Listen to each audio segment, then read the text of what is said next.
नमस्ते गुरु मैया। नमस्ते। एक और बार फिर से आपके पास हम आध्यात्मिक प्रश्नों की जिज्ञासा लेकर उपस्थित हुए हैं। बिल्कुल। दुर्गा सप्तशती के ऊपर ही आपसे कुछ जानना चाहते हैं। हुँ, मैया, हम ये देखते हैं कि दुर्गा सप्तशती एक प्रकार ये है जो वर्षों से गुरु परंपरा के माध्यम से ये सब चलती है। जैसे मार्कंडेय पुराण के अंतर्गत वो आती है। 700 मंत्र उसमें बताए गए हैं, 3 चरित्र में वो उसका अलग अलग वर्णन। अलग वर्णन है वगैरह। लेकिन रिसेंट टाइम्स में हमने ये भी देखा है कि हाँ, मंत्रों को छोड़ करके एक दुर्गा सप्तशती का नया प्रकार हम देखते हैं जो कि बीज मंत्रों के ऊपर, बीज मंत्रात्मक बीजाक्षर के ऊपर आधारित है, बिल्कुल। जिसमें मंत्र ना हो करके केवल 700 बीजाक्षर हैं। हुँ, कई उपासक वो दुर्गा सप्तशती भी करते हैं। हुँ। मैया, आप ये बताने की कृपा करें कि ये दोनों प्रकार की दुर्गा सप्तशती में क्या अंतर है, इसे कौन कर सकता है, और इसके या तो पुराणोक्त या तो बीज मंत्रात्मक, ये दोनों उपासना करने के लिए कोई विशेष योग्यता होनी चाहिए, या इसका क्या लाभालाभ क्या है, इसके बारे में आप हमें कुछ विस्तार से बताने की कृपा करें। अ, बिल्कुल। श्री विद्या मंत्र उपासना अ, अंतर्गत जो दुर्गा सप्तशती, चाहे वो बीजाक्षर की हो, बीज मंत्र के द्वारा जुड़ी हुई हो या श्लोक के द्वारा, लेकिन वो दोनों दुर्गा सप्तशती श्री विद्या के मंत्रों के अंतर्गत वो आती है।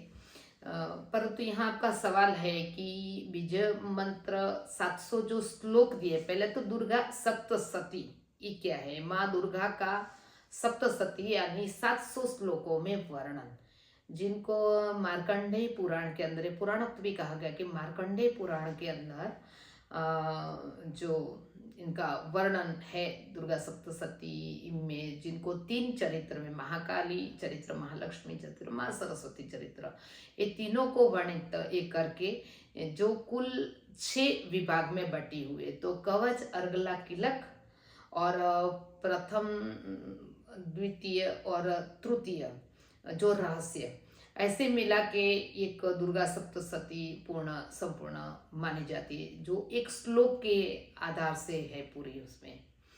अ, तो और दूसरी है केवल एक बीज मंत्रों की 700 अलग अलग बीज के द्वारा भी, बीज मंत्र बीज अक्षर के द्वारा भी दुर्गा सप्तशती की जाती है, जो अभी कुछ समय से कर रहे हैं लोग। और ये भी गुरु मंडल से के द्वारा ही प्राप्त होती है। ऐसे ये दोनों में अंतर इतना है कि आपको एक समझना पड़ेगा कि बीज क्या है। बीज यानी एक अक्षर है, बीजाक्षर है, वो एक अक्षर की आराधना है। तो हम किसी को हम बुलाते हैं, किसी का हम नाम लेते हैं, तो एक एक अक्षर होता है, उसका कोड वर्ड होता है, एक अक्षर होता है। लेकिन यहाँ दुर्गा सप्तशती जो 3 छंद के अंदर, यह दुर्गा सप्तशती की बात हो रही है, तो 700 बीज जो है, तो वो 700 श्लोकों के एक एक अपने अपने अलग अलग बीज के अंदर भी वर्णित किया गया है। तो जिसमें 3 छंद है। दुर्गा सप्तशती में मुख्य 3 छंद है कि गायत्री छंद, अनुष्टुप छंद और त्रिष्टुप छंद है, उषणिक छंद है। तो ये त्रिष्टुप छंद मन के कि गायत्री छंद, अनुष्टुप छंद है और उषणिक छंद है। और ये वेदत्रयी के ऋग्वेद, सामवेद और यजुर्वेद, ये तीनों का वेद का ज्ञान इन तीनों चरित्र के अंदर सम्मिलित करके स्वयं ब्रह्मा, विष्णु और महेश्वर, ये तीनों ने मिलकर के, ये 3 इनके ऋषि है, मतलब ये तीनों ने इतनी रचना की है। सप्त ऋषियों ने दुर्गा सप्तशती की रचना नहीं की है, ये समझना पड़ेगा। इनके रचनात्मक रचनाकार कौन है? तो स्वयं ब्रह्मा, विष्णु और महेश्वर है। ठीक है। तो ब्रह्मा, विष्णु, महेश्वर ने ये दुर्गा सप्तशती स्वयं और समस्त देवताओं ने मिल करके माँ दुर्गा की आराधना की है और अपने समय समय पर जो उनके ऊपर संकट आए और माँ दुर्गा की प्रार्थना करके उन्होंने वो संकट से मुक्त हुए। कुल ये उनका तारण है। आपका प्रश्न था ये दोनों में से बीजाक्षर या मंत्र की, तो हमें सोचना पड़ेगा कि हम सबसे ज्यादा दोष हमारा शरीर के अंदर किसका होता है, सबसे ज्यादा दूषित हम किसके द्वारा होते हैं? वाणी के द्वारा। या कि हम वाणी के द्वारा, आंख बोलती नहीं है लेकिन जिह्वा बोलती है, तो वाणी के द्वारा हम बहुत पीछे जन्म में हमें जाना पड़ेगा कि हम अनेक जन्मों से, हम पशु योनि में थे तब भी वाणी हमको मिली, कुछ शब्द मिले हमें, पशु भी बोलते हैं अपने हिसाब से, पशु पक्षी योनि में भी हम, तो हमें स्वेदज, अंदज, उद्भिज और जरायुज यहाँ तक और मनुष्य तक अब तक हम पहुंचे, उसमें हजारों लाखों जन्म हमारे हो चुके हैं। तो उस समय समय पर वाणी के द्वारा जितने भी हमें दोष, वाणी के द्वारा बहुत हमसे दोष हुआ है, पता नहीं किस किस को हमने क्या बोल दिया, व्यर्थ बोल दिया। तो इस दोषों की मुक्ति के लिए हमें क्या करना चाहिए? तो खास करके ये मैंने आपको पहले भी बताया कि दुर्गा सप्तशती की आराधना हमारे अंदर रही आंतरिक शक्तियों को, आंतरिक ज्ञान को जागृत करने की बहुत सुंदर टेक्निक है। तो एक ज्ञान, तो ज्ञान का मूल आधार क्या है? अक्षर, शब्द, और शब्द को व्यक्त कैसा किया जाएगा? वाणी के द्वारा। तो हमने बहुत सारा जो न बोलने की जैसा भी हमने बोल दिया, यानी हम सब लोग जो है वो वाणी के दोष से विमुक्त नहीं है। तो वाणी के दोष में से मुक्त होने के लिए ही हमें भगवान का नाम, मतलब कि लेने का, कि आप कुछ मत करो, लेकिन कली काल के अंदर तो कलयुग केवल नाम आधार, कि भगवान का नाम का स्मरण करो, यज्ञ नाम जप यज्ञों से, कि कोई ना कोई मंत्र की उपासना करो ताकि आप वाणी से मुक्त हो। वहाँ केवल बीज अक्षर का नहीं बताया गया, लेकिन बीजा पूरा मंत्र का आराधना का बताया गया है। तो ये दुर्गा सप्तशती के 700 मंत्र जो है वो पर्टिकुलर हमारे अंदर रहे जितने वाणी के दोष है वो दोषों से हमें मुक्त करता है। संस्कृत, क्योंकि हम सबकी रियल लैंग्वेज, अगर डीएनए लैंग्वेज मनुष्य मात्र की अगर मानी जाएगी, आज प्रूव किया जाए, तो वो संस्कृत है।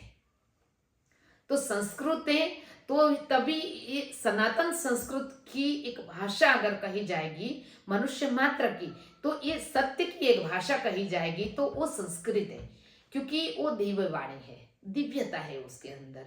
तो ये दिव्यता की जितने आपके पास बोलचाल के अंदर तो और कोई भाषा है नहीं, अन्य कई भाषा है, लेकिन संस्कृत का उपयोग हम कब करेंगे? पर्टिकुलर जब श्लोक बोलते तब, और उस श्लोक से भी हम हटने की कोशिश करेंगे तो वाणी के दोष से मुक्त होने के लिए हमारे पास क्या बचेगा?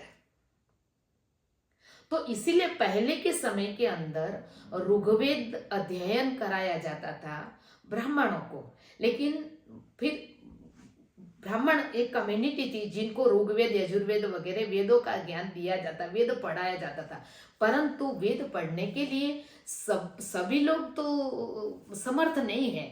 तो तब जब स्वयं महादेव को इस सुझा कि नहीं, विचार आया, माँ भगवती को जब विचार आया कि सब लोग तो वेद अध्ययन के नहीं पढ़ पाएंगे तो फिर क्या करना चाहिए? तो वेदत्रय, तो ये वेद में जो ज्ञान लिखा है वो ज्ञान का अधिकार तो सबको है। तो वो जो वेदों में ज्ञान लिखा गया है, वेदों की समझ, वेद अध्ययन करके जो ज्ञान प्राप्त कर सकते हैं वही ज्ञान, ऐसा कुछ ग्रंथ की रचना की जाए, ऐसी कुछ वाणी की रचना की जाए ताकि उसकी आराधना करने से हम तीनों वेदों का ज्ञान को हम समझ सकते हैं। तो इसलिए जनमानस को ध्यान में रखते हुए स्वयं ब्रह्मा विष्णु महेश्वर ने ये तीनों चरित्र की रचना की, समझ में, ताकि हम एक एक चरित्र, इसीलिए प्रथम चरित्र जो है वो ऋग्वेद स्वरूप है, दूसरा चरित्र जो महालक्ष्मी चरित्र है वो यजुर्वेद चरित्र और सामवेद। तो तीनों वेद में जो ज्ञान छुपा है वो ज्ञान का संक्षिप्त रूप यही साक्षात दुर्गा सप्तशती मानी जाती है। और इसीलिए वेद अध्ययन के बाद भी जब तक वेद अध्ययन करने वाले ब्राह्मणों को दुर्गा सप्तशती नहीं पढ़ाते तब तक उनका वेद पूर्ण नहीं माना जाता। तो इसीलिए आप उस, क्योंकि मेन तो चीज है वाणी के दोष में से मुक्त होने के लिए, क्योंकि वाणी के जो श्री विद्या के अंतर्गत वाणी के जो 4 प्रकार बताया गया है जो ललिता सहस्त्रनाम में उनका वर्णन है माँ का, कि मध्यमा, परा, पश्यंती, मध्यमा और वैखरी। तो वैखरी वाणी यानी जो जिह्वा से बोली जाती है, मध्यमा वाणी जो है वो हृदय से निकलती, जो भाव के साथ बोली जाती है। पश्यंती वाणी है जो नाभि से निकलती है, और जो परावाणी है जो मूलाधार से निकलती है ना। तो ये चारों वाणी तो हमारे समस्त चक्र जो है कहीं ना कहीं वाणी के दोष से, वाणी के दोष के द्वारा दूषित है, और ये दोषों के वजह से ही हम कहीं ना कहीं दुख, भय, रोग, क्लेश के कारण से हम वो अज्ञान अवस्था में जी रहे हैं। तो हमारे पास उस वाणी के दोषों में से मुक्त होने के लिए और अपनी वाणी की शुद्धि के लिए कि धीरे धीरे हम वैखरी से शुद्ध हुए, मध्यमा को भी शुद्ध करें, पश्चंती को वाणी को भी शुद्ध करें और परा को भी शुद्ध करके हम परम आनंद की स्थिति को प्राप्त करें। इसकी सीधी और सरल एक टेक्निक, एक उपासना बताई गई, वो है श्री विद्या। तो दुर्गा सप्तशती हम बीज मंत्र से उनकी आराधना करें, वो तो है, जो करते उनको भी उनका जो भी लाभ फायदा होता ही होगा और होता भी है। लेकिन एक होता है कि केवल लौकिक लाभ होना, और दूसरा होता है कि एक आपका आंतरिक लाभ होगा, एक ओराकल कि एक ज्ञान अवस्था में। तो ज्ञान एक परा ज्ञान, एक वाणी की शुद्धि, परा वाणी की शुद्धि के लिए, पश्चंती और मध्यमा की शुद्धि के लिए हमें श्लोक की जो दुर्गा सप्तशती है वो करनी चाहिए। एक अभ्यास है, ये कोई कंपटीशन नहीं है कि हम ये करें या वो करें, ये लाभ लेवे या ये लाभ लेवे, नहीं। आपको दुर्गा सप्तशती, आपका समय अगर आपके पास कम है तो केवल बीज मंत्र की आराधना भी आप कर सकते हो, परंतु धीरे धीरे आपको ज्ञान की अवस्था में जाना है, अपने ही वाणी के दोषों में से आपको मुक्त करना है, अपने ही परावाणी तक पहुंचना है, परम आनंद की स्थिति तक जाना है, जो श्री विद्या का लक्ष्यांक है। तो वहां तक पहुंचना है आपको। तो आपको फिर धीरे धीरे अभ्यास के द्वारा संस्कृत का अध्ययन करते करते, संस्कृत का अभ्यास करते करते आपको जो 700 श्लोकों में जो दुर्गा सप्तशती है वो आपको पठन करना चाहिए। अभ्यास योग्य न हम भारतवासी हैं और संस्कृत अच्छी तरह से हम बोल सके, ऐसी माँ परा प्रकृति ने हमको जिह्वा दी है, तो इसमें डरने की कोई जरूरत नहीं है। गलत हम उच्चारण हुए तो थोड़ा हम उसमें सुधार सकते हैं। तो धीरे धीरे अभ्यास संस्कृत के श्लोकों का करना चाहिए, ताकि हम समस्त वाणी के समस्त दोषों से हम मुक्त होकर के परम ज्ञान की ओर, धर्म अर्थ के साथ काम और मोक्ष चारों पदार्थ जो पदार्थ है हमें सिद्ध भी होए, और हम माँ के ज्ञान को, ये परा ज्ञान को, सृष्टि चक्र के ज्ञान को, मानव शरीर के ज्ञान को, चारों शरीर के ज्ञान को हम समझ सके वाणी के माध्यम के द्वारा। इसलिए हमें श्लोक में जो दुर्गा सप्तशती बताई गई स्वयं ब्रह्मा, विष्णु और महेश्वर के द्वारा विरचित है, उसका अध्ययन भी समय समय पर हमें करना चाहिए। जी भैया, एक आपने बिल्कुल सटीक बात पकड़ी है। हमारे कई उपासकों का ये भी कहना है कि वो बीज मंत्रों वाली दुर्गा सप्तशती का ऑप्शन इसलिए भी पसंद करते हैं क्योंकि वहां पर संस्कृत के बड़े बड़े मंत्र नहीं बोलने पड़ते। एक डर रहता है कि मंत्र अगर गलत उच्चारण हो गया, अगर गलत प्रोनाउंसिएशन हो गया तो फायदा तो हो ना हो लेकिन नुकसान जरूर हो जाएगा, और काफी बड़ा भी नुकसान हो सकता है। इससे अच्छा है कि बीज मंत्र में ही चले जाएं, जहां एक ही अक्षर का उच्चारण करना है। तो कदाचित इस कारण से लोग वो पसंद करते हैं या वहां चले जाते हैं? देखो, जहाँ दुर्गा दुर्गा दुर्गातिशमनी, अंदर जब तक भय है आपके अंदर किसी भी चीज का, तो भय है तो आप दुर्गा सप्तशती करने के अधिकारी नहीं है, बराबर। क्योंकि माँ दुर्गा तो स्वयं भय, वो है ही, समस्त भयों से मुक्त करने वाली है वो। और उनका नाम, उनकी आराधना करने में भय कैसा। और वो माँ है, जो एक भ्रम है आपके अंदर की संस्कृत का श्लोक बोलने से गलत प्रोनाउंसिएशन हो जाने की वजह से उसका गलत परिणाम आता है, तो वो माँ है। और हम एक बाल्यक भाव से, एक संतान की माँ कभी अपने संतानों को दंड नहीं देती, और अगर वो देती भी है तो प्यार से, वो कोई कष्टदायक नहीं होता, अपने कल्याण के लिए होता है। तो हम एक भय के कारण कि हम गलत बोलेंगे, हम ये सोचे क्यों हम गलत बोलेंगे। अरे एक एक अक्षर के साथ हम उसको प्रोनाउंसिएशन करने की हम कोशिश करें। और हाँ, आपको और भी समझ में नहीं आता तो जहाँ ये सिखाया जाता है, जिनके द्वारा सिखाया जाता है पर्टिकुलर, वहाँ जाके हमें सीखना चाहिए। आप अंग्रेजी माध्यम में पढ़े लिखे नहीं हो, अंग्रेजी हमारी भाषा नहीं है, फिर भी आप अपने बच्चों को पढ़ाते हो ना अंग्रेजी, वो सीखते हैं ना फर्स्ट स्टैंडर्ड से। जब अंग्रेजी भाषा आप सीखते हो, हिंदी भाषा सीखते हो, गुजराती भाषा सीखते हो, तो संस्कृत के प्रति इतना भय क्यों। संस्कृत भी तो आपकी स्वयं की भाषा है और माँ की भाषा है, वो जी हमारे भैया। ग्रंथों की भाषा है, तो उसके लिए भय रखने की कोई आवश्यकता नहीं है। माँ के बच्चे कभी भय नहीं रखते हो। अगर माँ की साधना करनी है, दुर्गा सप्तशती, चाहे बीज मंत्र की उपासना करे या चाहे श्लोक की आराधना करे, वो अलग चीज है। लेकिन अगर भय लगता है, भय के साथ, तो अगर आप उपासना कर रहे हैं तो वो आपको लौकिक बेनिफिट ठीक है मिल जाएगा, लेकिन अलौकिक दिव्यता का ज्ञान आपको कभी नहीं हो सकता, कभी नहीं हो सकता है। जहाँ भय है तो वहाँ तो आप आगे बढ़ ही नहीं सकते हो। जी, आपकी बात सही है भैया। हाँ। हकीकत में ऐसा है कि गलत उच्चारण या भाषा का भय नहीं है, हाँ। वो गलत उच्चारण के परिणामों का या दुष्परिणामों का भय लगता है। और ऐसे आपने जैसे एकदम एकदम निडरता से ये करने को एक प्रोत्साहन दिया कि माँ के बच्चे माँ की गोद में बैठे हुए माँ की ही आराधना करनी है, तो डरने की कोई बात नहीं है। ऐसा हमें बहुत कम सुनने को मिलता है।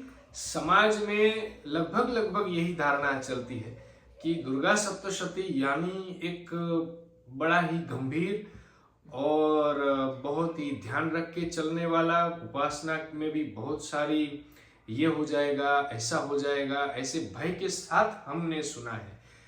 तो इसीलिए बीज बीज बीज पे चले जाना। और एक भी मुझे याद आता है भैया कि बीज मंत्र वाले दुर्गा सप्तशती हम कर भी लें, लेकिन हम उसका अर्थ नहीं समझ पा रहे हैं। कोई एक अक्षर या 700 अलग अलग तरह के अक्षरों को ही केवल उच्चार करते रहना, तो उच्चारण तो हो जाता है, लेकिन वो क्या कहना चाहते हैं वो हम नहीं समझ पाते। जबकि यहाँ पर जो मार्कंडेय पुराण अंतर्गत जो है, बिल्कुल वहाँ गुरुगामी होकर के प्रत्येक मंत्रों का अर्थ के साथ हम समझ भी सकते हैं, माँ की महिमा भी हम जान सकते हैं। बिल्कुल। क्या ये भी एक सही विचार है? हाँ, बिल्कुल। कि देखो, एक है तो ये होता है कि एक अक्षर, जब आप प्राथमिक, जब आप जैसे कि एक बाल मंदिर कहा जाएगा कि आप केजी में जाओगे, केजी में आपको जब शुरुआत प्रारंभ अगर आप बैठते हो तो आपको सीधे ही वाक्य नहीं सुनाया जाता, आपकी अक्षर से ही प्रारंभ होता है, ठीक है ना। तो समझ लो कि आपका प्रारंभिक स्तर जो है कि आपकी अक्षर को उपासना क सिंगल सिंगल अक्षर से, जैसे जैसे आपका 1 साल 2 साल 3 साल आप बच्चा बड़ा होता जाता है, तो वो अक्षर से फिर वाक्य शब्द, 2 शब्द वाले, फिर इसे वाक्य, और ऐसे करते करते करते करते वो 12 साल के अभ्यास के बाद वो कितना सुंदर तरीके से वो अध्ययन कर सकता है। तो बीजाक्षर जो है वो प्राथमिक है, वो हमेशा करने की आपको जरूरत नहीं है, क्योंकि वो बीजाक्षर है, फिर आपको समझना पड़ेगा। हमेशा एक कि आप धीरे धीरे आप समझो कि एक बीज है, बीज को अगर हमने किसी भी जमीन में हम बोते हैं तो धीरे धीरे धीरे बीज से उसमें अंदर से प्लांट होगा, प्लांट से फिर उसमें पुष्प पल्लवित होगा, उसके बाद धीरे धीरे वो वृक्ष बनता है। तो ये एक बीज में से वृक्ष बनने की पूरी प्रक्रिया है, वही तो श्लोक है। जी बराबर है। तो बीज का अभ्यास करने के बाद धीरे धीरे आपको श्लोक के अंदर जाना चाहिए, और जो जाते हैं तो धीरे धीरे उसकी समझ बढ़ती है, और माँ की कृपा और वाणी के समस्त चारों प्रकार की वाणी के दोष से हम मुक्त होते हैं। तो जरूर हमने श्री विद्या के परम ज्ञान को समझने की और उस ज्ञान की अनुभूति, वो परम आनंद की अनुभूति की दिव्यता के अधिकारी भी हम बनते जाते हैं। खाली एक बच्चा कितने वर्ष तक तुम क ख ग खाली लिखता रहेगा? तो ये हम आलस्यवश या भयवश हम केवल हम श्लोकों की आराधना न करें तो वो गलत है। बीज के बाद में आपको धीरे धीरे वो बीज का एक श्लोक का जो बीज बताया गया, तो वो उसका आखिर वो बीज का पूरा वर्णन क्या है वो समझने की हमें कोशिश करनी चाहिए। और बस इसलिए मैं तो आग्रह करती हूँ कि आप बीज भी करो, लेकिन वो बीजाक्षर का एक है जो 32 अक्षर का मिला करके कई अनुष्टुप छंद ले गया, तो 32 अक्षर का एक बीज लिखा गया है। तो एक बीजाक्षर से तुम उस 32 अक्षर के पूरे अर्थ को समझने की कोशिश करो, लेकिन हम 32 अक्षर नहीं पढ़ेंगे तो एक बीज को समझना हमारे लिए शायद बहुत लंबा समय की आराधना करनी पड़ेगी उसके अंदर। तो इसी के लिए बाकी तो सबकी अपनी समझ होती है और अपना अपना ज्ञान होता है, लेकिन मैं जरूर ये आग्रह, ये का नियम है कि जब स्वयं ब्रह्मा विष्णु महेश्वर भी उन्होंने भी उनके द्वारा ये दुर्गा सप्तशती की रचना है, तो ये वो कुछ कारण रहा होगा। अगर 700 बीज से ही ब्रह्मा हमारा उद्धार हो जाता तो शायद इस श्लोकों की रचना कभी नहीं होती। तो हाँ, हमने ये शॉर्ट वे हमने बीजाक्षर, तो आखिर तो पूरा आपको बीज की साधना करती है तो नव अक्षर 9 बीज इनफ है। पूरा दुर्गा सप्तशती में 9 बीज जो है वो इनफ है, जो हम नवाण मंत्र में हम लेते हैं। पूरा नवाण मंत्र उसका बीज अक्षर तो है इसका। और प्रत्येक 3 जो देवी है, महाकाली, माँ लक्ष्मी, माँ सरस्वती, 3 बीज में पूरी दुर्गा सप्तशती कर सकते हो तुम। उसमें फिर वो एक समझ में आ जाती है बात। तो फिर भी आप सब लोगों की गुरुगामी के द्वारा, गुरु मंडल के द्वारा जिस जिसको जैसी दीक्षा आराधना मिलती है उस हिसाब से वो करें, लेकिन जितना भी करें श्रद्धा आस्था के साथ में यत्न पूर्वक करें, और माँ की कृपा सबको प्राप्त हो, यही मेरी शुभकामना है। समझे हमें और समझ पूर्वक हम जो भी उपासना करेंगे तो उसमें हमारी श्रद्धा आस्था बढ़ती है, और यही सनातन संस्कृति का नियम है। जी मैया, आपने बहुत ही एक सुंदर बात कही। यहाँ पर श्रद्धा और आस्था से तो हम सब करें, लेकिन प्रत्येक के जीवन में एक समय तो आ ही जाता है जहाँ श्रद्धा और आस्था की कसौटी आ जाती है। वहां पर एक स्थिति पर आने पर श्रद्धा भी फिर डिगमिगा जाती है। वहां पर अगर सच्ची समझ मिल जाए तो जरूर काम बन सकता है। और ये भी बहुत सारे उपासकों का प्रश्न है आपके लिए कि कई वर्षों से बीज मंत्र की साधना या बीज मंत्र वाली दुर्गा सप्तशती वो कर रहे हैं, लेकिन अब आगे क्या, उसका कुछ मार्ग नहीं मिलता, वहीं पर अटक जाते हैं। क्योंकि जैसे आपने बताया कि एक बीज की कोई अपने आप में कोई अर्थ नहीं होता है, वो केवल एक ध्वनि है जिसको समझने के लिए बहुत वर्षों की और गुरु कृपा की बहुत ही जरूरत होती है। हमारी ही पात्रता पहले नहीं बढ़ती तो कैसे ये सब हो। तो सच्ची समझ के लिए मंत्रों पर ही जाना उचित रहेगा। लेकिन भय मिटे, अच्छी समझ आए, उसके लिए आपके जैसा हमें कोई गुरु मिले, ऐसी हम पर कृपा हो तो हाँ, जरूर हमारा काम बन सकता है। बिल्कुल। देखो, इस समाज के अंदर बहुत सारे दुर्गा सप्तशती के भी ज्ञान प्रदान करने वाले गुरुजन है।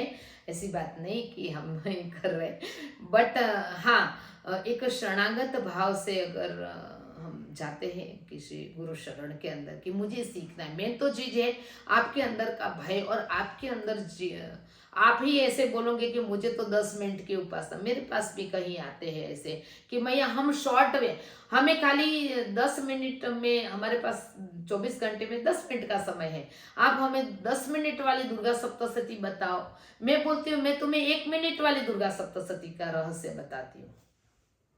20 मिनट भी आपको क्यों बिगाड़ना है केवल 1 मिनट की दुर्गा सप्तशती भी बता सकती हो। बोले वो क्या? तो बिल्कुल तुम एक ही बीज का मंत्र आराधना करो, जैसे कवि कालिदास ने यही तो किया था, है ना। सुदर्शन शशिकला ने एक ही मंत्र की, एक ही बीजाक्षर की आराधना की थी। तो तुम 3 बीज मुख्य है, 3 में से किसी एक बीज पर भी तुम आराधना के, लेकिन वो बहुत लंबी आराधना करनी पड़ती है, और वो भी लाखों करोड़ों बार तुम उस मंत्र का एक ही बीजाक्षर का चैंटिंग करते रहो, करते रहो, एक विश्वास, एक श्रद्धा, आस्था और धैर्य के साथ, तो उसके परिणाम भी आपको मिलते हैं। 700 और बीज, 700 श्लोक नहीं, तो आपके पास कितना समय है, केवल 700 बीज की बात नहीं है, 700 श्लोक की बात नहीं है, आपके पास कितना समय है, उस आधार से आप बहुत श्रद्धा पूर्वक जितना भी करो, वो एक श्रद्धा, आस्था और समझ के साथ करो, तो जरूर आपको इसका परिणाम मिलता है। और मेन चीज होती है कि बीजाक्षर की उपासना हो, मंत्र की उपासना हो, तो ये है अक्षर हमारे शरीर के अंदर, वो अक्षर कहाँ कहाँ स्थापित है, वो ज्ञान को समझना। मेन चीज तो ये होती है, जिसको सिद्ध कुंजिका स्तोत्र में बताया गया है, एक गुप्त रहस्य। सिद्ध कुंजिका स्तोत्र के बिना दुर्गा सप्तशती सफल नहीं होती है।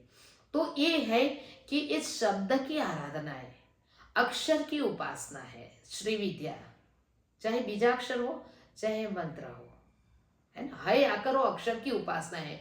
तो अक्षर की उपासना करने के लिए वो ब्रह्मांड में तो अक्षर गूंजते हैं ध्वनि के रूप में, परंतु हमारे शरीर में भी वो अक्षर, हमारे शरीर के चक्र के अंदर, इनसाइड में कहाँ कहाँ वो अक्षर की स्थापना है, कहाँ कहाँ वो अक्षर कनेक्ट करते हैं उस एनर्जी को, वो ध्वनि को स्पंदन करते हैं, वो समझना वो बहुत जरूरी है। और इसीलिए ये गुरु ज्ञान के बिना आप दुर्गा सप्तशती सीधे ले लेते हो, तो आप ये सीधे अक्षर की उपासना से नहीं जुड़ पाते, फिर वो कितनी बार कर लो तो ये सब ऊपर से जाता है। तो इसीलिए जो है सिद्ध कुंजिका को पहले तो जागृत करना, कि ते मंत्र जागृति है तवे, कि उस मंत्र को जागृत करना होता है, यानी कि बिना जागृति के, जिस तरह से 1000 दीप भी मैंने आपके सामने रख दिए,